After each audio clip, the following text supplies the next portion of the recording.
Good evening and thank you for joining us for KREM 2 News 10 at 10, where we give you more news in less time. Well, we woke up to snow across the region today, but tonight the big story is the dropping temperatures and the icy roads. It is slick out there and there have been plenty of accidents across the region. We have team coverage of the winter-like weather this evening, but we'll start with our Cody Proctor, who is live on the South Hill with a look at conditions at this hour. Cody? Well, Mark, right now as we top off our 10 o'clock hour for our news, it has been still slick tonight. A lot of that snow that we saw earlier in the day, some of that melted, and now we're seeing that turn to ice in the evening. We're right at the intersection of 29th and Regal over here, and even coming in for our live shot, it was a bit slick as we came in for that stop. And as we head into tonight, and as we saw throughout today, those slick conditions that we saw ended up causing a lot of crashes. It was a little tiring. From dawn to dusk, it's been a slick day in Spokane, thanks to snow in the morning and then ice later in the evening. According to the Washington State Patrol, by 7 o'clock Monday night, there were 108 collisions reported throughout the district, with the majority in the Spokane metro area. 5 of them were injury crashes. Fortunately, none of those were serious. Sergeant Greg Riddell with WSP says they saw several spinouts throughout the area, many of which involved four-wheel drive vehicles. One of the biggest things we have to remember is that we may have the greatest tires and we may have a four-wheel drive, but when it comes to stopping on ice, everybody has about the same stopping distance and they're going to slide. Plows continue to work into Monday night on both the highways and city roads in what looks like the start to a potentially long winter season. And according to the Washington State Department of Transportation, crews have also been working throughout the evening, treating those roads, and plan to stay working on that until morning crews take over tomorrow morning. Now, as we head into tonight and into tomorrow morning's commute, officials are reminding people to take it slow when they're out on the roadways and drive for conditions, even if those roadways are cleared and treated. Reporting live in Spokane, Cody Proctor, KREM 2 News. Yeah, some good advice right there, Cody. Thank you very much. Let's bring in Chief Meteorologist Jeremy Legoo right now. Jeremy, when I was driving back from my dinner break tonight, my pickup said 26 degrees on the thermometer. So whatever's on the ground, that's just going to freeze tonight, right? Give me 1 second. I'm trying to find a graphic. All right, there we go. I dropped it in. Yeah, I'll get to that graphic in 1 second, Mark. You're not going to like it. Okay, perfect. Everything is going to freeze. That 26 you did see on your truck is pretty accurate. We're now down to 24 here in Spokane, 25 in Deer Park, 21 in Coeur d'Alene. It is chilly, and even down to the south where we saw those warmer temperatures starting to cool down enough that a lot of that rain changing over to snow, and the rain that fell earlier is going to freeze. We'll continue to watch our showers dissipate. Tomorrow, we clear out across the region, so yes, we see sun, but boy, does it start out cold. Morning lows down in the teens. You factor in a wind. We are going to see wind kind of pick up a bit. For that reason, our wind chills, oh, come on. All right, right now, we sit at about 13 degrees. By tomorrow morning, we are down in those feels-like temperatures for the single digits. It's going to feel like it's just 5 tomorrow morning. Even with a little bit of sunshine, we are going to try to get back up near freezing, but it is a cold stretch ahead, Mark. All right, we'll brace for it. Jeremy, thank you very much. We are also tracking power outages across the region this evening. Right now, Avista reporting more than 1,800 customers without power tonight. A majority of those outages up in the Colville area. We will keep you updated on all the power outages. Just head to KREM.com for the latest numbers. And a reminder as we head deeper into winter that the surrounding city's snow response plan is a collaboration between Public Works and the surrounding communities. In the city of Spokane, Spokane Valley, and Coeur d'Alene, property owners are responsible for keeping their sidewalks clear and safe. Spokane also puts an emphasis on keeping accessibility ramps clear, as well as those in a wheelchair or others who have mobility needs, so they can safely navigate through our winter season. And as we continue to cover our cold weather, be sure to watch Up with KREM early tomorrow morning for the very latest on our winter-like conditions we are seeing right now.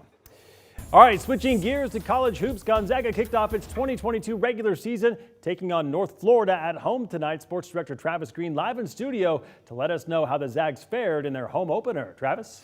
Hey, Mark, do you know North Florida's mascot? I did not before tonight, Okay, no. There you go. The Osprey. Not many people do know that because, well, they aren't exactly a big-time program, and a team the Zags should whoop. After Gonzaga went down 10-8 early on, the Zags kicked it into high gear, beginning with Anton Watson, a nice floater here. Watson and Malachi Smith were the catalyst of a 26-0 run by the Zags, which pretty much put this game out of reach for North Florida. Drew Timme finished with 22 points on the night to lead all scorers. 6 Zags scored in double figures as Gonzaga routs North Florida tonight, 104-62. Head coach Mark Few and guard Julian Strother were impressed by the team's defensive performance during the big early run. I'd say by and large, we got out, we got our hands on a lot of balls and got out, especially in the first half, on those shooters that were, we were very leery of. I feel like that's something we can look at in the future time and just, see that we can go on a run like that and we can play stifling defense like that. More on that defense, the Zags forced 22 turnovers and scored 28 points off of said turnovers. Anton Watson led the way defensively with 5 steals. Mark, a nice way to start off the season here. Yeah, we'll certainly take it, Travis. Thank you very much. All right, new tonight, the Spokane City Council unanimously appointed Kimberly McCollum as the Director of Neighborhood Housing and Human Services. McCollum is a veteran of the U.S. Department of Housing and Urban Development as the next director of a division tasked with addressing housing and homelessness issues. McCollum has spent nearly 20 years working for the Seattle Regional Office of Housing and Urban Development, and she'll lead a division that has seen frequent turnover and a lot of public scrutiny here in Spokane. All right, well, take a look at your screen. During tonight's City Council session, council members voted 4-2 to adopt an updated City Council district map.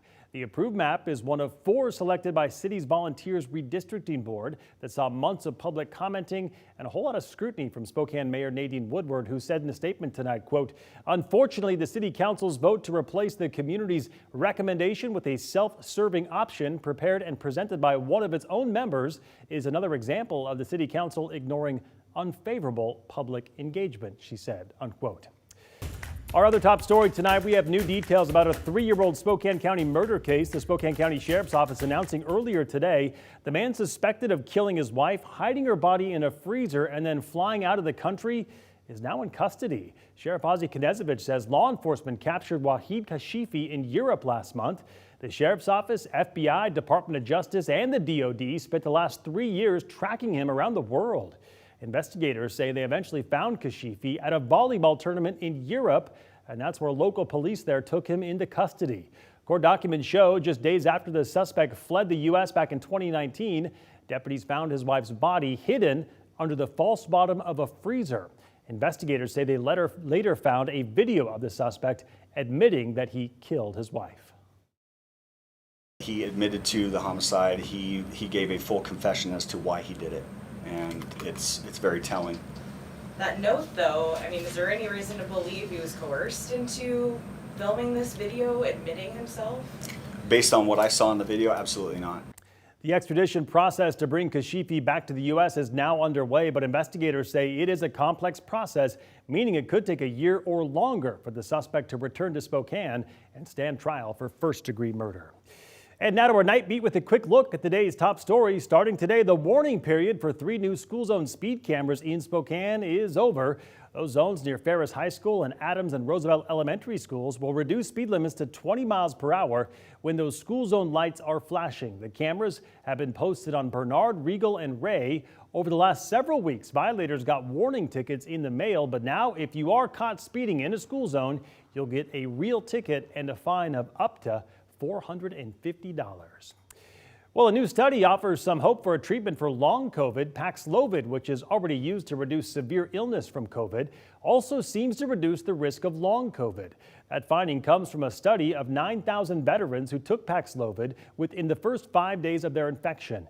The VA Health System study showed that the Pfizer antiviral treatment showed a 26% reduced risk of developing several long COVID conditions.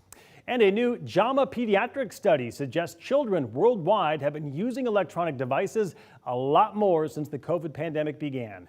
Researchers found between January of 2020 to March of this year, kids' average daily screen use increased more than an hour and 20 minutes, from about 160 minutes a day to 245 minutes.